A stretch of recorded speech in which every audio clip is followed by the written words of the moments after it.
Okay, State Government Committee will come to order. Clerk, please call the roll. Representative Sells? Here. Representative Bedsole? Here. Dr. Boyd? Here. Representative Butler? Representative Chestnut? Here. Representative Keel? Representative Kirkland? Here. Representative Lands? Representative Lawrence? Here. Representative Paramore? Here. Representative Shaw? Here. Representative Stothagen? Representative Wood? Here. Representative Yarborough? We have a quorum. Okay. Okay, welcome to State Government. Today our first bill will be by Representative Mooney, HB 290. Thank you very much, Mr. Chairman. We were here last year with a critical infrastructure bill, which passed very strongly with no opposition in both chambers. It's a definitions bill that was expanding so that we would have the ability to charge perpetrators that did damage to critical infrastructure. This bill is another move toward including everything we possibly can, especially in communications infrastructure. I think I told y'all last year there was a situation that occurred in the Washington State area where a 5-inch cable of hard underground, fiber was cut. It wasn't like just a telephone cable or something. It was a real hard cable. They sawed through it. I don't know what they sawed through it with, but they sawed through it. It put 4 counties out of complete ability to have communication in relation to public safety, emergency services for medical, emergency services for all sorts of things that would be going on. What this bill does, and you've got to pass out on it, it'll tell you, but quite frankly, it includes communications infrastructure, which play a critical role, and we expand it further. We had kind of a surrounding process of if it's in a building and somebody enters a building. Well, so much with communications is not in a building, it's outside. In that process of working through that, there were some other industries that deal with, key sectors in relation to education, healthcare, and safety, and they depend on communications, and these stakeholders wanted to be included as well, and some of that is in industrial areas of things, and as we go through all of this and looking at it, recent examples in Alabama of outages that have occurred that cost millions of dollars. In Bessemer in October of 24, there was an outage that affected 2,847 residences, 8 businesses, and 1 cell tower. Mount Olive in December of 24, 2,695 residences and 1 cell tower. Montgomery, Alabama, January 14th of 25, 1,098 residences and 7 businesses. In 24, one provider experienced 38 incidences that affected 69,000 people. I think some of these may not be terrorists or things like that. They may just be tomfoolery or crazy things that go on, but they're people responsible. And the thing that this bill does is take what we did last year and add some things to it to make it more effective. It protects critical infrastructure facilities that are enclosed by a wall and a fence, but also we're adding language to update it to address facilities with aerial and underground connections, telephone. Mr. Chairman, I would move the motion favorable report. Thank you. I appreciate that. Okay. Now, what we also put in, we also need to say we put in it's in this bill is if a worker accidentally cuts a line or whatever, he will not be. He would not be affected. That's right. There's no liability to. Okay, we have a motion in a second. All in favor, say aye. Any opposed? I have one question. Yes, Sure. sir. Yes, sir. Representative Lawrence. So, is it just for entry into the facility? No, it's including entry. It's the process of if they do damage. Recently, you probably saw an article about Tishminga. I think I said it right, over in Mississippi, where there's a nuclear facility, and 4 idiots broke in to get a hold of some wire and stuff, and they were caught. Well, they did damage, and when they do damage, then that is damaging critical infrastructure. They could have done something in just trying to get a hold of some wire that, and I mean, you know what it is with copper wire. Thieves are stealing it all the time, and they consider wire to be a priceful way to be able to get things they want. So trespassing wouldn't be included in this statute? It involves trespassing. If they are trespassing with the intent to damage the property and they can prove that they are, then they would be subject as well. So it's not intended to be accidental. It's intended to be No, the reason I was asking, because we had a situation in my hometown of Haynesville where we had a young lady, I guess she was trying to, she kept entering into the water facility and she was testing some of the water, and she was having the news media and all that kind of stuff out there. So I was just trying to make sure what. You know, I don't know how it would be with that, because her intent was probably not to damage the infrastructure, but she certainly was doing the wrong thing, that's for sure. But I believe in this case, it's with intent to do the damage or doing the damage, that type thing. Thank y'all thanks. very much. I Any further appreciate the questions? opportunity. Okay, all in favor say aye. Any opposed? Yes, sir, your bill passes. Thank you. Appreciate it. Thank you. That is, I'm sorry. Is that not the sub that we brought up? The one that I gave you? He just reminded me, because it needed to be the sub. That was I the gave it to you original last one. week. It's not. Because it's exact, the sub was to put it exactly as SB 54 came down. So we may need to wait just a minute. We don't have a sub. On the House floor on Thursday. I probably should We don't have given it to Erica. She's who bails me out all the time. Mr. Chair, I make a motion that we reconsider the bill, bring it back up. Yeah, please do. Okay. Okay, any opposed? Okay, bill's back up. Thanks. Just a minute. You can just explain it, Mr. Mooney. I've got it right here. We've got it. It just makes it exactly the same as what passed. That's right. And this is the sub. I had 3 copies of it, but there's one that you can use, and it does basically the same thing. This sub added in some industries that had concerns about it and wanted to be involved. And I apologize. I thought that I had completed the process. I obviously didn't. My apologies. That's okay. Okay, you could explain the sub real quick? It just, as I said, it added in just a little bit more in relation to Yeah, basically it additional adds in. communications outside processes, and Right, okay. added 2 other. Do we have an motion to adopt the sub? We haven't even seen it yet, that copy. Oh, okay. Could you carry his over? Mr. Yes, ma'am, we'll do that. We'll carry your bill, or we'll bring it up in just a minute. That's fine. Okay. Thank y'all. I apologize. And again, I apologize to you. I thought that I had given it to you, and that's all I needed to do. But you and I both know how good she is. And how bad I am. Know how bad we are. That's right. Okay, next up's gonna be HB She gonna get another 320 by Pro Tem Pringle. Thank you, Mr. Chairman, ladies and gentlemen.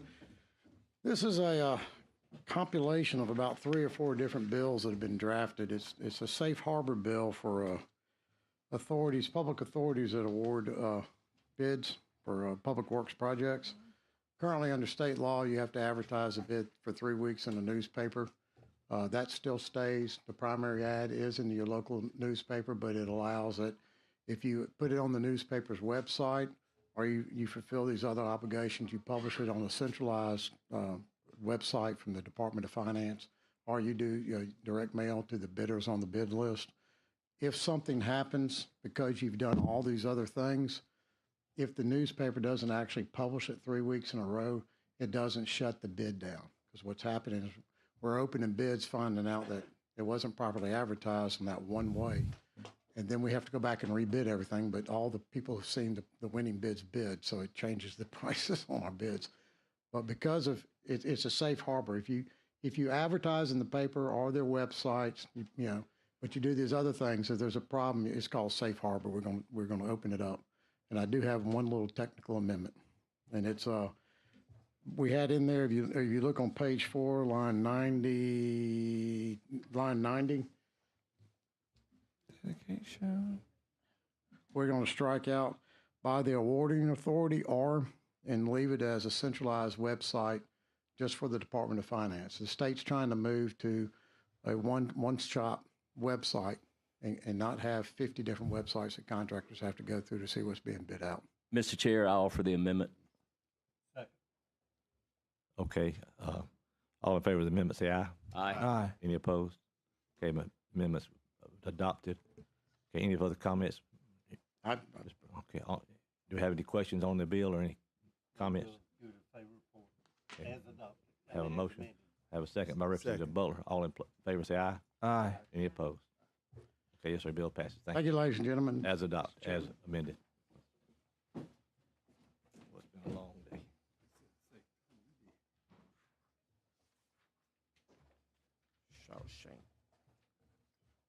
Okay, next up is going to be HB 207 by Representative Shaw.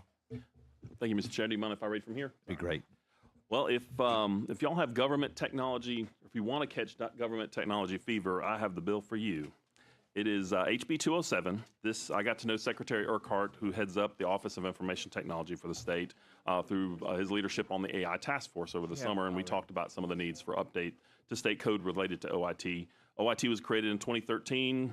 Originally kind of an advisory body. 2017, it was updated to actually run technology, and this bill would modernize and update basically to include cybersecurity explicitly and with all the definitions that are related to that.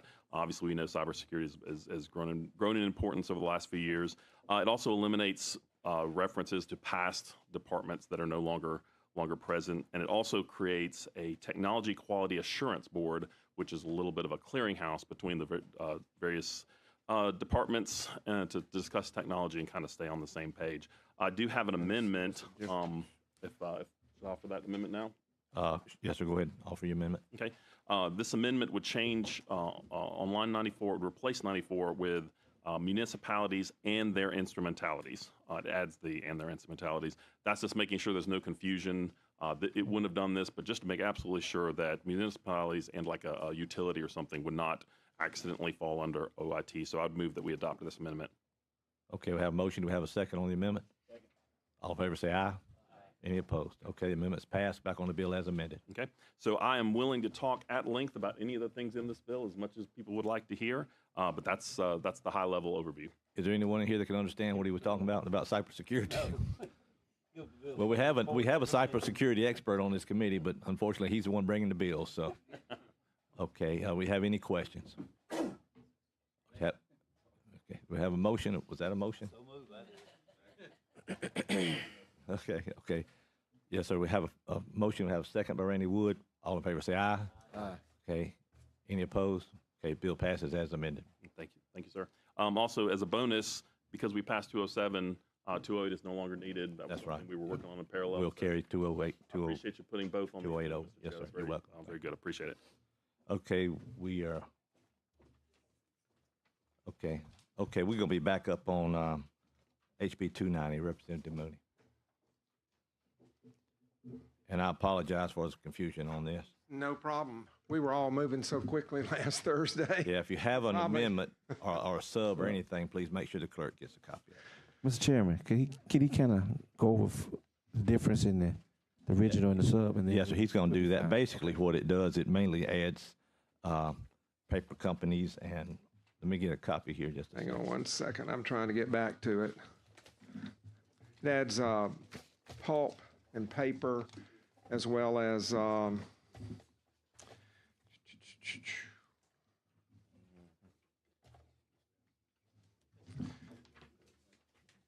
think that may have been, was that it? I believe. I don't know whose it is. Thanks. Defense contractors, that's right. Obviously. We would need defense contractors. It's just simply a process of adding them in, and there was a discussion in the Senate, and they carried the bill over for a few minutes to discuss that process, and everything was settled down, and they passed it out, I believe, a unanimous vote. So this will mirror SB 54. Yes, there's defense contractors, pulp and paper, That's it. Those are the two that were added. and we did employee protection for Alabama Power Company right-of-way If you were a language. worker, you would not have a liability Yes, sir. because you're doing something that needs to be done in that area. Yes, sir. Do we have any questions on the sub before we adopt it? move adoption sub. Okay, you offering the sub, Jamie? Okay, sub's offered by Jamie Keel, second by Betso. All in favor of the sub, say aye. Aye. Any opposed? Okay, we're back on the bill as substituted. Any questions on the bill as substituted? Motion by Betso. Okay, Shaw. All in favor, say aye as substituted. Okay, so your bill passes. Thank as you. I substituted. appreciate Thank you, committee, and Yes, the sir. work we're doing. I mean, we move fast sometimes, but thank you for mentioning we needed to cover the sub, because we did need to cover the sub.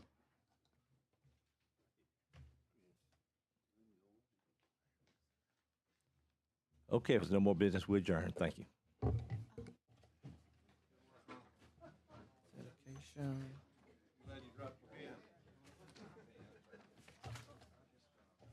So, man.